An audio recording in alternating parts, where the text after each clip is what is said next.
ನಮಸ್ಕಾರ ಎಲ್ರಿಗೆ, ನಾನು ನಲ್ವಿ.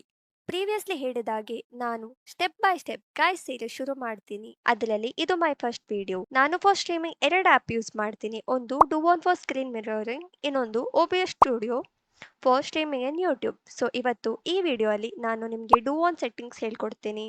So first ಡೂವೋನ್ ಅಂದ್ರೆ ಇದೊಂದು ಸ್ಕ್ರೀನ್ ಮಿರರಿಂಗ್ ಆ್ಯಪ್. ಇದರಿಂದ ನೀವು ನಿಮ್ಮ ಮೊಬೈಲ್ ಸ್ಕ್ರೀನ್ ಅನ್ನು PC ಅಥವಾ ಲ್ಯಾಪ್ಟಾಪ್ಗೆ ಮಿರರ್ ಮಾಡಬಹುದು.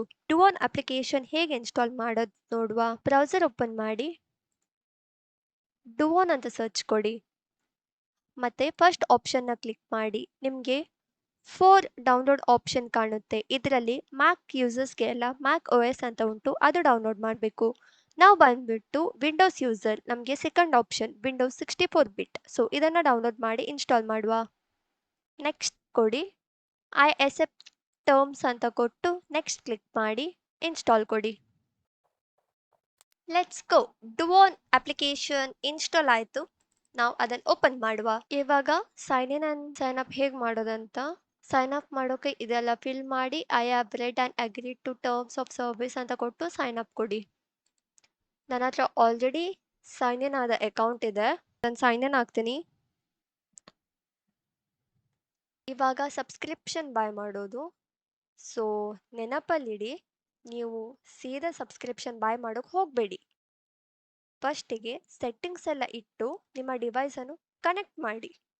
Both laptop and mobile compatible ಇದೆಯಾ ಅದನ್ನು ಚೆಕ್ ಮಾಡಿ. ನಿಮಗೆ ಓಕೆ ಅನಿಸಿದ್ರೆ ಮಾತ್ರ ಸಬ್ಸ್ಕ್ರಿಪ್ಷನ್ ಬೈ ಮಾಡಿ, ಇಲ್ಲಾದರೆ ಸಬ್ಸ್ಕ್ರಿಪ್ಷನ್ ಬೈ ಮಾಡೋಕೆ ಹೋಗಬೇಡಿ. ಸಬ್ಸ್ಕ್ರಿಪ್ಷನ್ ಯಾಕೆ ಬೈ ಮಾಡಬೇಕು? ಸಬ್ಸ್ಕ್ರಿಪ್ಷನ್ ಬೈ ಮಾಡದೆ ನೀವು ಡೂವೋನ್ ಯೂಸ್ ಮಾಡಿದರೆ ಅದರಲ್ಲಿ ವಾಟರ್ ಮಾರ್ಕ್ ಬರುತ್ತೆ. ಸೊ ಸ್ಕ್ರೀನ್ ಮೇಲೆ ಈ ಥರ ಒಂದು ವಾಟರ್ ಮಾರ್ಕ್ ಬರುತ್ತೆ, ಅದು ಹೋಗೋಕೆ ನೀವು ಸಬ್ಸ್ಕ್ರಿಪ್ಷನ್ ಬೈ ಮಾಡೋಕೆ ಬೇಕಾಗುತ್ತೆ. ನಾನು ಸಬ್ಸ್ಕ್ರಿಪ್ಷನ್ ಬೈ ಮಾಡಿದ್ದು ಫಾಸ್ಟ್ ಸ್ಪ್ರಿಂಗಿಂದ. ಸೊ ಇಲ್ಲಿ ಇಮೇಲ್ ಹಾಕಿ ಇದನ್ನೆಲ್ಲ ಫಿಲ್ ಮಾಡಿ. ಇವಾಗ UPI ಇದು ಕೂಡ ಆಪ್ಷನ್ ಇದೆ, ಮೊದಲು ಇರಲಿಲ್ಲ, ಇವಾಗಿದೆ. ದೆನ್ ಯಾವುದು ಆಪ್ಷನ್ ಎಲ್ಲ ಹಾಕಿ ಕಾರ್ಡ್ ನಂಬರ್ ಎಲ್ಲ ಹಾಕಿ ಪೇ ಮಾಡಿದರೆ ಡನ್, ಸಬ್ಸ್ಕ್ರಿಪ್ಷನ್ ಬೈ ಆಗುತ್ತೆ. ಈಗ ನಾವು ಡೂವೋನ್ ಅಪ್ಲಿಕೇಶನಲ್ಲಿರುವ ಸೆಟ್ಟಿಂಗ್ಸ್ ಬಗ್ಗೆ ನೋಡುವ. ಮೊದಲು ಇಲ್ಲಿ ಜನರಲ್ ಟ್ಯಾಬ್ ಓಪನ್ ಆಗಿದೆ. ಈ ಸೆಕ್ಷನ್ನಲ್ಲಿ ಅಪ್ಲಿಕೇಶನ್ಗೆ ಸಂಬಂಧಿಸಿದ ಬೇಸಿಕ್ ಸೆಟ್ಟಿಂಗ್ ಇರುತ್ತದೆ. ಮೊದಲು ಆಪ್ಷನ್ ಲ್ಯಾಂಗ್ವೇಜ್. ನೀವು ಇಲ್ಲಿ ಅಪ್ಲಿಕೇಶನ್ ಯಾವ ಲ್ಯಾಂಗ್ವೇಜಲ್ಲಿ ಇರಬೇಕು ಅಂತ ಸೆಲೆಕ್ಟ್ ಮಾಡಬಹುದು. ಸೊ ನಾನು ಇಂಗ್ಲಿಷ್ ಅಂತ ಸೆಲೆಕ್ಟ್ ಮಾಡಿದ್ದೀನಿ. ಮುಂದೆ ಫುಲ್ ಸ್ಕ್ರೀನ್ ಆಪ್ಷನ್ ಇದೆ. ಇದನ್ನು ಎನೇಬಲ್ ಮಾಡಿದರೆ ಮಿರರ್ ಆಗಿರುವ ಸ್ಕ್ರೀನ್ ಫುಲ್ ಅಲ್ಲಿ ಕಾಣಿಸುತ್ತದೆ. ಡಿಸೇಬಲ್ ಮಾಡಿದರೆ ನಾರ್ಮಲ್ ವಿಂಡೋಸ್ ಅಲ್ಲಿ ಕಾಣುತ್ತೆ. ನಾನು ಡಿಸೇಬಲ್ ಇಟ್ಟಿದ್ದೀನಿ. ಅದಕ್ಕೆ ಕೆಳಗೆ full screen remove black borders option ಇದೆ. ಇದನ್ನು ಎನೇಬಲ್ ಮಾಡಿದರೆ ಸ್ಕ್ರೀನಲ್ಲಿ ಇರುವ ಬ್ಲ್ಯಾಕ್ ಬಾರ್ಡರ್ಸ್ ರಿಮೂವ್ ಆಗುತ್ತದೆ. ನಾನು ಡಿಸೇಬಲ್ ಇಟ್ಟಿದ್ದೀನಿ. ಇದರ ಕೆಳಗಡೆ remember mirroring window position option ಇದೆ, ಇದು ಡಿಸೇಬಲ್ ಇದೆ ನನ್ನದರಲ್ಲಿ. ಅದಕ್ಕೆ ಕೆಳಗೆ ಮಿರರಿಂಗ್ ವಿಂಡೋ ಸೈಜ್ ಆಪ್ಷನ್ ಇದೆ. ಇಲ್ಲಿ ನೀವು ವಿಂಡೋ ಸೈಜ್ ಅನ್ನು ಟೈನಿ ಅಥವಾ ನಾರ್ಮಲ್ ಅಂತ ಸೆಲೆಕ್ಟ್ ಮಾಡಬಹುದು. ನಾನು ನಾರ್ಮಲ್ ಇಟ್ಟಿದ್ದೀನಿ. ಕೆಳಗೆ ಡ್ರೈವರ್ಸ್ ಸೆಕ್ಷನ್ ಇದೆ. ಇಲ್ಲಿ ಅನ್ಇನ್ಸ್ಟಾಲ್ ಆಪ್ಷನ್ ಇರುತ್ತದೆ. ಇದರಿಂದ ಡೂವೋನ್ ಡ್ರೈವರ್ ಅನ್ನು ರಿಮೂವ್ ಮಾಡಬಹುದು. ಇವು ಬೇಸಿಕ್ ಸೆಟ್ಟಿಂಗ್ಸ್ ಆಗಿದ್ದು ನೀವು ನಿಮ್ಮ ನೀಡ್ ಪ್ರಕಾರ ಎನೇಬಲ್ ಅಥವಾ ಡಿಸೇಬಲ್ ಮಾಡಬಹುದು. ನೆಕ್ಸ್ಟ್ ನಾವು ಡೂವೋನ್ ಅಪ್ಲಿಕೇಶನ್ ಅಲ್ಲಿ ಇರುವ iOS ಡಿವೈಸ್ ಸೆಟ್ಟಿಂಗ್ಸ್ ಬಗ್ಗೆ ನೋಡುವ. ಈ ಸೆಕ್ಷನ್ನಲ್ಲಿ ಐಫೋನ್ ಅಥವಾ ಐಪ್ಯಾಡ್ ಅನ್ನು ಮಿರರ್ ಮಾಡುವಾಗ ಬೇಕಾಗುವ ಸೆಟ್ಟಿಂಗ್ಸ್ ಇರ್ತದೆ. ಕಂಟ್ರೋಲ್ ಡಿವೈಸ್ ಆಪ್ಷನ್ ಇದೆ. ಇದನ್ನು ಎನೇಬಲ್ ಮಾಡಿದರೆ ನೀವು PC ಮೂಲಕ ಮೊಬೈಲ್ ಡಿವೈಸ್ ಅನ್ನು ಕಂಟ್ರೋಲ್ ಮಾಡಬಹುದು. ನಾನು ಇದನ್ನ ಡಿಸೇಬಲ್ ಇಟ್ಟಿದ್ದೀನಿ. ಮುಂದೆ ಕಂಟ್ರೋಲ್ ಮೋಡ್ ಇದೆ. ಇಲ್ಲಿ 2 ಆಪ್ಷನ್ ಇರ್ತದೆ, ಮೌಸ್ ಓನ್ಲಿ ಮತ್ತು standard mode. Mouse only select ಮಾಡಿದರೆ ಮೌಸ್ ಮೂಲಕ ಮಾತ್ರ ಕಂಟ್ರೋಲ್ ಮಾಡಬಹುದು. ನಾನು ಇದನ್ನು ಸ್ಟ್ಯಾಂಡರ್ಡ್ ಮೋಡಲ್ಲಿ ಇಟ್ಟಿದ್ದೀನಿ. ಮುಂದೆ iOS ವೈರ್ಡ್ ಡಿವೈಸ್ ಆಪ್ಷನ್ ಇದೆ. ಇಲ್ಲಿ ಕೇಬಲ್ ಮೂಲಕ ಐಫೋನ್ ಕನೆಕ್ಟ್ ಮಾಡಿದಾಗ ಸೆಟ್ಟಿಂಗ್ಸ್ ಅಪ್ಲೈ ಆಗುತ್ತವೆ. ಫಾಸ್ಟ್ ಚಾರ್ಜ್ ಆಪ್ಷನ್ ಎನೇಬಲ್ ಮಾಡಿದರೆ ಡಿವೈಸ್ ಫಾಸ್ಟ್ ಆಗಿ ಚಾರ್ಜ್ ಆಗುತ್ತೆ. ಬಟ್ ಅದನ್ನು ನಾನು ಡಿಸೇಬಲ್ ಮಾಡ್ತೇನೆ, ಕಾಸ್ iOS ಇದ್ದು ಬ್ಯಾಟ್ರಿ ಹೆಲ್ತ್ ಸ್ವಲ್ಪ ನೋಡಬೇಕಾಗುತ್ತೆ. ಸೊ ಆ ರೀಸನ್ಗೋಸ್ಕರ ನಾನು ಇದನ್ನು ಡಿಸೇಬಲ್ ಇಡ್ತೇನೆ. ನೆಕ್ಸ್ಟ್ ಅದರ ಕೆಳಗಡೆ ಆಪ್ಷನ್ ಬಂದ್ಬಿಟ್ಟು ಕ್ಯಾಸ್ಟಿಂಗ್. ಇದರಲ್ಲಿ ವಿಡಿಯೋ ಪ್ಲಸ್ ಆಡಿಯೋ ಅಂತಿದೆ. ಇದು ಕೆಲವರು ಡೂವೋನಿಂದ ಖಾಲಿ ಫೇಸ್ ಕ್ಯಾಮ್ ತಗೋತಾರೆ. ಅವರಿಗೆ ಖಾಲಿ ವಿಡಿಯೋ ಬೇಕಿರೋದು, ಆಡಿಯೋ ಅಲ್ಲ.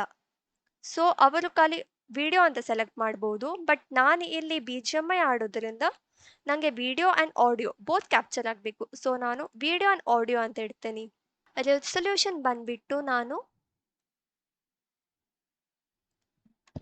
1920x1080 resolution ಇಡ್ತಾನೆ. FPS ಬಂದ್ಬಿಟ್ಟು 60. ವೈರ್ಲೆಸ್ಸಿಗೆ ನಾನು ಈ ಸೆಟ್ಟಿಂಗ್ಸನ್ನೇ ಇಡ್ತೀನಿ. iOS ಇಂದ ರೆಕಾರ್ಡ್ ಮಾಡೋದಾದರೆ ನಿಮಗೆ ಐಫೋನ್ ಅಥವಾ ಐಪ್ಯಾಡಲ್ಲಿ ಡುವೋನ್ ಅಪ್ಲಿಕೇಶನನ್ನು ಇನ್ಸ್ಟಾಲ್ ಮಾಡಬೇಕಂತ ಇಲ್ಲ. ಫಾರ್ ವಯರ್ಡಿಗೆ ನೀವು ಡೈರೆಕ್ಟ್ ಕೇಬಲನ್ನು ಕನೆಕ್ಟ್ ಮಾಡಿದರೆ ಸಾಕು, ಸ್ಕ್ರೀನ್ ಕ್ಯಾಸ್ಟ್ ಆಗುತ್ತೆ.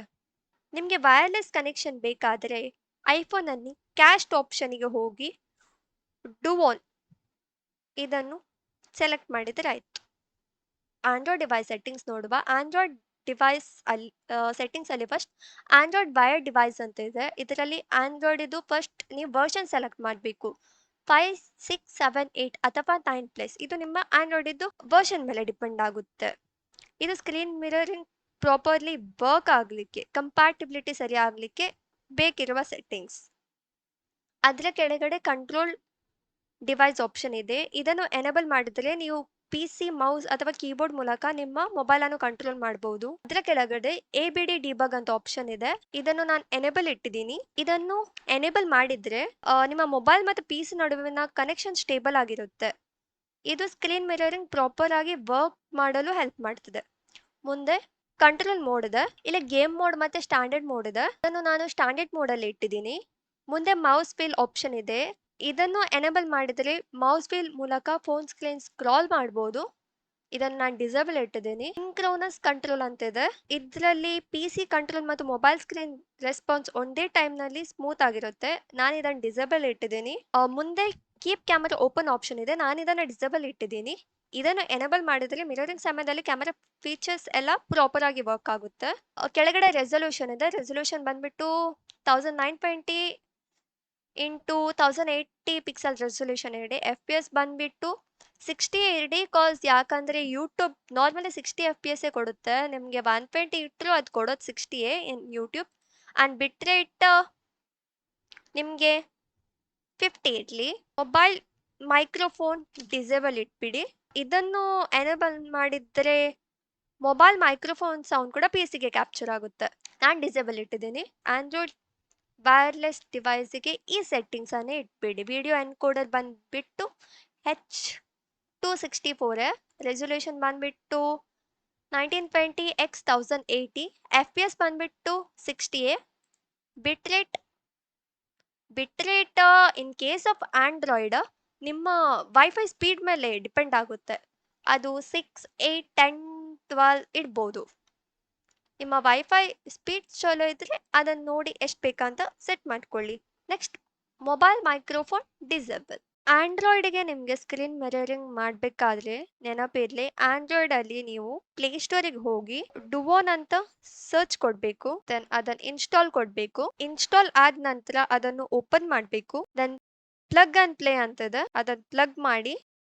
ನೆಕ್ಸ್ಟ್ ನಿಮಗೆ ಓಪನ್ ಡುವೋನ್ ಟು ಹ್ಯಾಂಡಲ್ ಡುವೋನ್ ಅಂತಿದೆ, ಅದನ್ನು ಓಕೆ ಕೊಡಿ.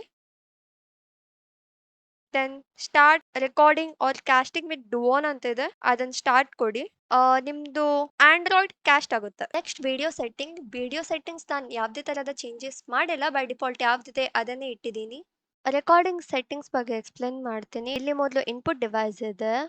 ಇದರಲ್ಲಿ PC ಮೈಕ್ರೋಫೋನ್, ಇದು ನಿಮ್ದು ಯಾವುದಿದೆ ಅದನ್ನು ಸೆಲೆಕ್ಟ್ ಮಾಡಿ. PC microphone test disable. PC mic volume 100 ಇಡಿ. ನೆಕ್ಸ್ಟ್ ರೆಕಾರ್ಡಿಂಗ್ ಸೋರ್ಸ್ ನಿಮಗೆ ಯಾವ್ದು ಬೇಕು, ಡಿವೈಸಿದು ಬೇಕಾ ಅಥವಾ device plus PC microphone both ಬೇಕಾ ಅದನ್ನು ಇಡಿ. ನೆಕ್ಸ್ಟ್ ಸ್ಪ್ಲಿಟ್ ಡ್ಯೂರೇಷನ್, ಇದನ್ನು ಡಿಸೇಬಲ್ ಸಹ ಮಾಡ್ಬೋದು. 1 hour, 2 hour, 3 hour, 4 hour ಅಂತ ಇದೆ. ಇದು 1 hour ಅಂತ ಇಟ್ಟರೆ ಎಕ್ಸಾಂಪಲ್ 1 hourಗೆ ವಿಡಿಯೋ ರೆಕಾರ್ಡಿಂಗ್ ಪಾಸ್ ಆಗಿ ನೆಕ್ಸ್ಟ್ ಸ್ಪ್ಲಿಟ್ ಆಗಿ ಸೇವ್ ಆಗುತ್ತೆ. ಜಸ್ಟ್ 1 hour ವಿಡಿಯೋ ಸೇವ್ ಆಗ್ತಾ ಹೋಗುತ್ತೆ. ನೆಕ್ಸ್ಟ್ ಇಲ್ಲಿ ಸೇವ್ ಫೋಲ್ಡರಲ್ಲಿ ಚೇಂಜ್ ಅಂತ ಕೊಟ್ಟರೆ ರೆಕಾರ್ಡಿಂಗ್ ಫೈಲ್ಸ್ ಇದು ಲೊಕೇಶನ್ ಚೇಂಜ್ ಮಾಡ್ಬೋದು. ಓಪನ್ ಕೊಟ್ಟರೆ ಅದು ಎಲ್ಲಿ ಸೇವ್ ಆಗುತ್ತೆ ಅದು ಫೋಲ್ಡರ್ ಓಪನ್ ಆಗುತ್ತೆ. ಅದು ಓಪನ್ ಕೊಟ್ಟರೆ ಆಲ್ರೆಡಿ ಸೇವ್ ಆಗಿರುವ ರೆಕಾರ್ಡಿಂಗ್ ನೋಡ್ಬೋದು. ಹಾರ್ಡ್ವೇರ್ ಬಗ್ಗೆ ನೋಡುವ. ಇದರಲ್ಲಿ ಫಸ್ಟ್ ಸಮ್ಮರಿ ಇದೆ, ಲೈಕ್ ನಿಮ್ಮ ಸಿಸ್ಟಮ್ ಯಾವುದು, CPU ಯಾವುದು, ಸ್ಪೀಡ್ ಎಷ್ಟಿದೆ, ಮೆಮೊರಿ, ಸ್ಟೋರೇಜ್ ಬಗ್ಗೆ. ದೆನ್ ಗ್ರಾಫಿಕ್ಸ್ ಬಗ್ಗೆ, ಯಾವ ಗ್ರಾಫಿಕ್ಸ್ ಬಂದುಬಿಟ್ಟು ಯಾವ ಅದರದ್ದು ಹೆಸರು, memory, resolution, then graphics 2. Next ಕೊನೆಯದಾಗಿ ನೆಟ್ವರ್ಕ್ ಇನ್ಫಾರ್ಮೇಷನ್ ಇದೆ. ನಿಮ್ಮ wifi name, IP address, MAC address ಎಲ್ಲ ಇರುತ್ತೆ. ಇದರಲ್ಲಿ ಹಾರ್ಡ್ವೇರ್ ಸೆಟ್ಟಿಂಗ್ಸಲ್ಲಿ ಯಾವ ಥರದ ಸೆಟ್ಟಿಂಗ್ಸ್ ಇಡೋಕ್ಕಿಲ್ಲ. ಜಸ್ಟ್ ಅದು ಸೆಕ್ಷನಲ್ಲಿ ನಿಮ್ಮ ಕಂಪ್ಲೀಟ್ ಸ್ಪೆಸಿಫಿಕೇಶನ್ ಮತ್ತು ಪರ್ಫಾರ್ಮೆನ್ಸ್ ಡೀಟೇಲ್ ನೋಡ್ಬೋದು ಅಷ್ಟೇ. ಈಗ ಶಾರ್ಟ್ಕಟ್ಸ್ ಸೆಟ್ಟಿಂಗ್ಸ್ ಬಗ್ಗೆ ನೋಡುವ. ಈ ಆಪ್ಷನ್ ಯೂಸ್ ಮಾಡಿದರೆ ಕೀಬೋರ್ಡ್ ಕೀಸ್ ಮೂಲಕ ಕ್ವಿಕ್ ಕಂಟ್ರೋಲ್ ಮಾಡ್ಬೋದು. Next advance settings. ಇದರಲ್ಲಿ API ಸರ್ವಿಸ್, ಮಾಸ್ಟರ್ ಕಂಟ್ರೋಲ್ ಮತ್ತು ಆಟೋಕ್ಯಾಸ್ಟ್ ಇದೆ. ಮೊದಲು API ಸರ್ವಿಸ್. ಇದನ್ನು ಎನೇಬಲ್ ಮಾಡಿದರೆ ಎಕ್ಸ್ಟರ್ನಲ್ HTTP ಕ್ಲೈಂಟ್ಸ್ ಜೊತೆ ಕನೆಕ್ಟ್ ಮಾಡಿ ಡಿಬಗ್ ಪೇಜಸ್ ಓಪನ್ ಮಾಡ್ಬೋದು. ನಾರ್ಮಲ್ ಸ್ಟ್ರೀಮಿಂಗ್ ಯೂಸ್ ಮಾಡಿದರೆ ಇದನ್ನು ಡಿಸೇಬಲ್ ಆಗಿರೋದು ಬೆಟರ್. ಮುಂದೆ ಮಾಸ್ಟರ್ ಕಂಟ್ರೋಲ್ ಇದೆ. ಇದು ಎನೇಬಲ್ ಮಾಡಿದರೆ ಫಸ್ಟ್ ಕನೆಕ್ಟ್ ಆದ ಡಿವೈಸ್ ಮಾತ್ರ ಶೋ ಆಗುತ್ತೆ. ಮಲ್ಟಿಪಲ್ ಡಿವೈಸ್ ಕನೆಕ್ಟ್ ಮಾಡೋಕ್ಕೆ ಪ್ಲಾನ್ ಇಲ್ಲ ಅಂದರೆ ಡಿಸೇಬಲ್ ಮಾಡ್ಬೋದು. ನೆಕ್ಸ್ಟ್ ಆಟೋಕ್ಯಾಸ್ಟ್. ಇದನ್ನು ಎನೇಬಲ್ ಮಾಡಿದರೆ ಡಿವೈಸ್ ಕನೆಕ್ಟ್ ಆದಮೇಲೆ ಆಟೋಮ್ಯಾಟಿಕಲಿ ಸ್ಕ್ರೀನ್ ಕ್ಯಾಶ್ ಸ್ಟಾರ್ಟ್ ಆಗುತ್ತೆ. ಮ್ಯಾನ್ಯುವಲ್ ಆಗಿ ಸ್ಟಾರ್ಟ್ ಮಾಡಬೇಕಂದ್ರೆ ಡಿಸೇಬಲ್ ಇರಬಹುದು. ಲಾಸ್ಟಿಗೆ ಅಪ್ಡೇಟ್ಸ್. ಇಲ್ಲಿ ಮ್ಯಾನ್ಯುವಲ್ ಅಪ್ಡೇಟ್. ಇಲ್ಲಿ ಚೆಕ್ ಅಪ್ಡೇಟ್ ಕೊಟ್ಟರೆ ಯಾವುದಾದ್ರೂ ಅಪ್ಡೇಟ್ಸ್ ಇದ್ದರೆ ಅದು ಹೇಳುತ್ತೆ. ಯಾವತ್ತು ನೆನಪಿರಲಿ, ಡುವೋನನ್ನು ಅಪ್ಡೇಟೆಡ್ ವರ್ಷನಲ್ಲೇ ಯೂಸ್ ಮಾಡಿ. ಇದು ಎಲ್ಲ ಸೆಟ್ಟಿಂಗ್ಸ್ ಇಟ್ಟ ಮೇಲೆ ನಿಮಗೆ ಸ್ಕ್ರೀನ್ ಮಿರರ್ ಮಾಡುವಾಗ ಏನಾದರೂ ಇಶ್ಯೂ ಫೇಸ್ ಆದರೆ ನಿಮ್ಮ ಫೋನ್ ಮತ್ತು ಲ್ಯಾಪ್ಟಾಪ್ ಎರಡನ್ನು ರೀಸ್ಟಾರ್ಟ್ ಮಾಡಿ ವಾಪಸ್ ಕನೆಕ್ಟ್ ಮಾಡಿ ಪ್ರಾಬ್ಲಮ್ ಸಾಲ್ವ್ ಆಗುತ್ತೆ. ಆ್ಯಂಡ್ ಫಾರ್ iOS ಯೂಸರ್ ನೆನಪಿಡಿ, ನಿಮ್ಮ ಫೋನ್ ಯಾವತ್ತು ರಿಂಗ್ ಮೋಡಲ್ಲಿ ಇರಬೇಕು, ಸೈಲೆಂಟ್ ಮೋಡಲ್ಲಿ ಇರಬಾರ್ದು. ಸ್ಕ್ರೀನ್ ಮಿರರಿಂಗ್ ಮಾಡುವಾಗ ಲ್ಯಾಪ್ಟಾಪ್ ಮತ್ತು ಫೋನ್ ಎರಡು ರೀಸ್ಟಾರ್ಟ್ ಕೊಟ್ಟ ಮೇಲೂ ನಿಮಗೆ ಏನಾದರೂ ಪ್ರಾಬ್ಲಮ್ ಬರ್ತಿದ್ರೆ ಡ್ರೈವರ್ಸ್ ಅನ್ಇನ್ಸ್ಟಾಲ್ ಮಾಡಿ ದೆನ್ ವಾಪಸ್ ನಿಮ್ಮ ಫೋನ್ ಕನೆಕ್ಟ್ ಮಾಡಿದಾಗ ಅದು ಡ್ರೈವರ್ಸ್ ಇನ್ಸ್ಟಾಲ್ ಆಗುತ್ತೆ. ನಿಮ್ಮ ಪ್ರಾಬ್ಲಮ್ಸ್ ಏನಿದೆ ಅದು 99% ಅಲ್ಲಿ ಸಾಲ್ವ್ ಆಗುತ್ತೆ. ಡುವೋನ್ ಬಗ್ಗೆ ಇನ್ನೂ ಯಾವುದಾದ್ರೂ ಪ್ರಾಬ್ಲಮ್ ಇದ್ದರೆ ಕಮೆಂಟ್ನಲ್ಲಿ ಕೇಳಿ, ನಾನು ಡೆಫಿನೆಟ್ಲಿ ರಿಪ್ಲೈ ಕೊಡ್ತೀನಿ. ಈ ವಿಡಿಯೋ ನಿಮಗೆ ಹೆಲ್ಪ್ಫುಲ್ ಆಗಿದ್ದರೆ ಚಾನಲ್ ಫಾಲೋ ಮಾಡಿ, ಸಬ್ಸ್ಕ್ರೈಬ್ ಮಾಡಿ ಮತ್ತು ವಿಡಿಯೋಗೊಂದು ಲೈಕ್ ಕೊಡಿ. Thank you.